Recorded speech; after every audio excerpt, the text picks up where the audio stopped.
Nellore రామ్జీనగర్లోని YSR Congress party నగర నియోజకవర్గ కార్యాలయంలో వైఎస్ఆర్సీపీ జిల్లా యువజన విభాగం అధ్యక్షులు కార్పొరేటర్ ఊటుకూరు నాగార్జున పాత్రికేయ సమావేశంలో మాట్లాడుతూ ఏడాది కాలం పూర్తయినప్పటికీ కూటమి ప్రభుత్వం ప్రజలకు ఇచ్చిన హామీలు నెరవేర్చకపోవడంతో ప్రజలు ఈ ప్రభుత్వాన్ని అసహ్యించుకుంటున్నారని తెలిపారు.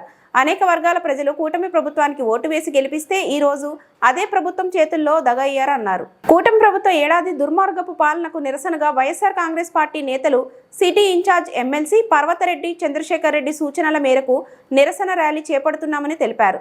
జూన్ 13వ తేదీ ఉదయం 9 గంటలకు నెల్లూరు బారకాసు సెంటర్ నుంచి జిల్లా కలెక్టరేట్ వరకు నిరసన ర్యాలీ చేపట్టి కలెక్టర్కి వినతి పత్రం అందజేయడం జరుగుతుందన్నారు. ఈ కార్యక్రమానికి యువత విద్యార్థులు పెద్ద ఎత్తున తరలివచ్చి కార్యక్రమాన్ని జయప్రదం చేయాలని కోరారు. అందరికీ నమస్కారం. ఈ రోజుతో దాదాపు కూటమి ప్రభుత్వం అధికారంలోకి వచ్చి సంవత్సరం పూర్తవుతా ఉంది. అధికారికంగా వాళ్ళ ప్రమాణ స్వీకారం చేసి బాధ్యతలు తీసుకొని సంవత్సరం పూర్తవుతా ఉంది ఈ రోజుతో.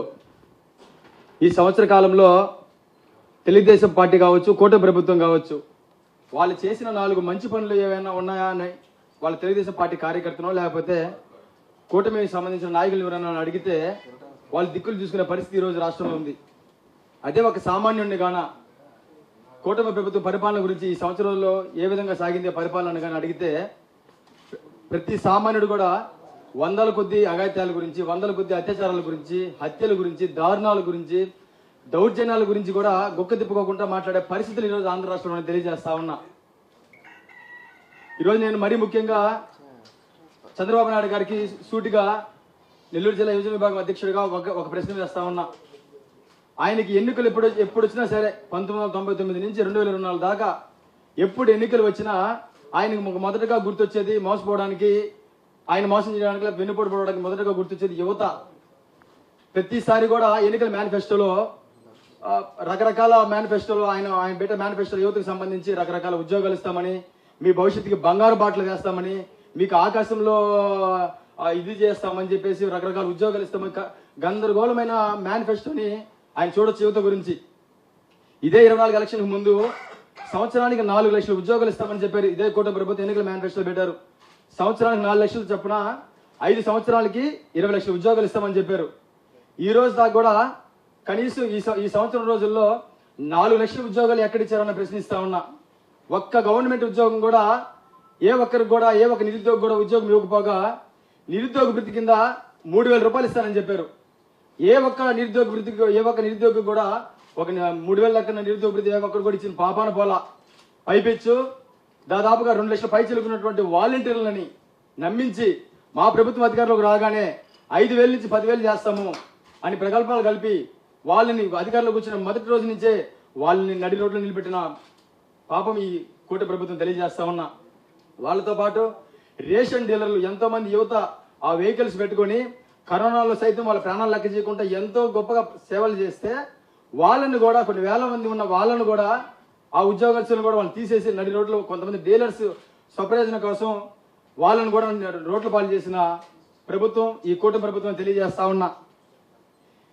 ఇదంతా ఎవరైనా కానీ వీళ్ళ తప్పులను కావచ్చు, ప్రభుత్వ వైఫల్యాలను కావచ్చు, ప్రభుత్వం చేసే అరాచకాలను కావచ్చు ఎవరైనా ప్రశ్నిస్తే మాత్రం అది సామాన్యుడైనా సరే, మాజీ మంత్రులైనా, మాజీ ఎమ్మెల్యేలైనా, ఆఖరికి నిజాలను నిర్భయంగా చూపించే జర్నలిస్టులైనా సరే వాళ్ళు అక్రమంగా వాళ్ళని కేసు పెట్టి వాళ్ళని చిత్రహింసలు గురి చేసి వాళ్ళ ద్వారా సామాన్య ప్రజల్ని భయభ్రాంతులు గురి చేసే పరిస్థితులు ఈరోజు ఆంధ్ర రాష్ట్రంలో ఉన్నాయని తెలియజేస్తా ఉన్నా. దీంతో పాటు ఈ సంవత్సర కాలంలో దాదాపుగా 188 మంది ఆడబిడ్డల మీద హత్యలు, అఘాయిత్యాలు, రేపులు ఇవన్నీ జరిగితే ఆ 188 మంది ఆడబిడ్డల్లో 15 మందిని దారుణంగా రేప్ చేసి చంపేసిన ఘటనలు కూడా ఈ సంవత్సర కాలంలో ఈ కూటమి ప్రభుత్వంలో జరిగినాయని కూడా మీకు మీడియా ముఖంగా నేను తెలియజేస్తా ఉన్నా. మొన్నటి రోజున నేను చూసా ప్రెస్ మీట్లో, హోమ్ మినిస్టర్ గారు ప్రెస్ మీట్ ఒకటి ఎవరో రాజధాని గురించి ఎవరో ఒక అతను ఏదో మాట్లాడారని చెప్పి హోమ్ మినిస్టర్ అనిత గారు చాలా ఆక్రోషంతో, చాలా ఆవేశంగా, పళ్ళు కొరుకుతూ, ఎనలేని బాధను వెళ్ళగొక్కుతూ ఆవిడ ప్రెస్ మీట్ నేను ఆ రోజు చూసి చూడడం జరిగింది. నేను ఆవిడని సూటిగా ప్రశ్నిస్తా ఉన్న మీడియా ముఖంగా, 15 మంది ఆడబిడ్డల్ని రేప్ చేసి అంత దారుణంగా చంపేస్తే అప్పుడు ఎందుకు రాలేదు మీకు అంత కోపం? అప్పుడు ఎందుకు రాలేదు మీకు అంత ఆక్రోషం? అప్పుడు ఎందుకు కొరకలేపారు పళ్ళు మీరని అడుగుతా ఉన్నా. 108 మంది ఆడబిడ్డల మీద దారుణాలు దగాలు దర్జాలు జరుగుతూ ఉంటే ఎందుకని మీరు వాళ్ళ మీద చర్యలు తీసుకోలేకపోయారని ప్రశ్నిస్తా ఉన్నా.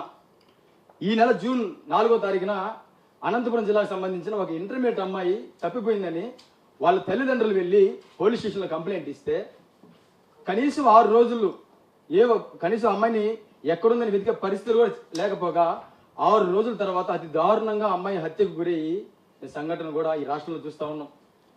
6 రోజులు తర్వాత శవం అయితే ఈ 6 రోజుల్లో కూడా పోలీస్ యంత్రాంగం కావచ్చు, హోమ్ డిపార్ట్మెంట్ కావచ్చు, ఎందుకు ఆ అమ్మాయిని ఎత్తికి పట్టుకునే పరిస్థితిలో ఎందుకు చేయలేకపోయినారని ప్రశ్నిస్తా ఉన్నా. అదే ఒక అక్రమ కేసు పెట్టడానికి ఒక రాజకీయ నాయకుడు చుట్టూ మీరు ఆ రాజకీయ నాయకుని అరెస్ట్ చేయాలి, లేకపోతే మీకు వ్యతిరేకంగా మాట్లాడిన ఒక వ్యక్తిని మీరు ఏదన్నా ఆయన అరెస్ట్ చేసి ఇబ్బంది పెట్టాలంటే మాత్రం బృందాలుగా ఏర్పాటు చేస్తారే. బృందాలుగా విభజించి చెన్నైకి ఒకరు పోయారు, బెంగళూరుకి ఒకరు పోయారు, ఇన్ని 10 బృందాలుగా పోయినారు, మేము పట్టుకొచ్చి జైల్లో వేస్తున్నామని చెప్పి మీరు ఒక ఆడబిడ్డ ఈ విధంగా తప్పిపోయిందని తల్లిదండ్రులు మీకు కంప్లైంట్ ఇస్తే కనీసం ఆ ఒక బిడ్డ గురించి పట్టించుకున్న ఆలోచన మీరు ఎందుకు ప్రశ్నిస్తా ఉన్నా. 9వ తరగతి సత్యసాయి జిల్లాకు సంబంధించిన ఒక 9వ తరగతి అమ్మాయి, ఒక మైనర్ అమ్మాయి, ఆ అమ్మాయిని గత 6 నెలలుగా 14 మంది ప్రతిరోజు అమ్మాయిని భయభ్రాంతి గురి చేస్తూ అమ్మాయి మీద అత్యాచారం పాల్పడతా ఉంటే ఆ నిందితుల మీద చర్యలు ఎందుకు తీసుకెళ్ళకపోయినారో నేను ఈ కూటమి ప్రభుత్వాన్ని సూటిగా ప్రశ్నిస్తా ఉన్నా. ఈ సందర్భంగా డిప్యూటీ సీఎం శ్రీ పవన్ కళ్యాణ్ గారిని నేను సూటిగా 2 మాటలు మీడియా ముఖం ద్వారా అడుగుతా ఉన్నా. మీడియా ఎలక్షన్కు ముందు జగన్మోహన్ రెడ్డి గారి మీద భయంకరంగా ఇదే చంద్రబాబు నాయుడు ప్రభుత్వంలో జరిగిన ఒక అమ్మాయి మర్డర్కి, ఒక హత్యకి సంబంధించి ఊగిపోతూ ఆ ప్రభుత్వంలో జరిగిన హత్యని మా జగన్మోహన్ రెడ్డి గారి ప్రభుత్వానికి ఆపాదిస్తూ ఆ పాపకు సంబంధించిన కుటుంబానికి ఎంతో మేలు చేసిన మా ప్రభుత్వం మీద ఆపాదిస్తూ ఓట్ల కోసం ఊగిపోతూ ఆడబిడ్డలకు నాకంటే రక్షణ ఇచ్చిన వాళ్ళు లేరు, నాకంటే కాపాడేవాళ్ళు లేరు, నాకంటే ఆడబిడ్డలు జాగ్రత్త చూసుకునే వాళ్ళు లేరు అని చెప్పి పరకాలు పలికి గందరగోళంగా మీ ప్రసంగాలు ఇచ్చి చేశారే. ఆ రోజు మిమ్మల్ని మీ మాటలు విని 18 ఏళ్ళు నిండిన ప్రతి అమ్మాయి, ప్రతి ఆడబిడ్డ, ప్రతి యువకుడు కూడా పవన్ కళ్యాణ్ గారి మీద క్రేజ్ కావచ్చు, ఆయన సినిమా మీద మోజు కావచ్చు, ఆయన మీద ఉన్న అభిమానంతోనో మిమ్మల్ని నమ్మి మీకు ఓట్లేస్తే కనీసం ఈ రోజు ఇంతమంది ఆడబిడ్డలు చనిపోతా ఉంటే, అత్యాచారాలు జరుగుతూ ఉంటే, అఘాయితాలు జరుగుతూ ఉంటే, ఆడబిడ్డల మీద దౌర్జన్యాలు దారుణాలు జరుగుతూ ఉంటే ప్రశ్నించడానికి కనీసం మీకు ఒక మాట రాకపోవడం దౌర్భాగ్యం తెలియజేస్తా ఉండ. ఎక్కడ పోయారు మీరు? మిమ్మల్ని నమ్మి వకీల్ సాబ్ సినిమాలో మాదిరిగా మా అన్న మాకు తోడుగా ఉంటాడు, కోర్టులో వాదించిన విధంగా మా ఆడబిడ్డలందరికీ సహాయంగా ఉంటాడని నమ్మి మీకు ఓట్లేస్తే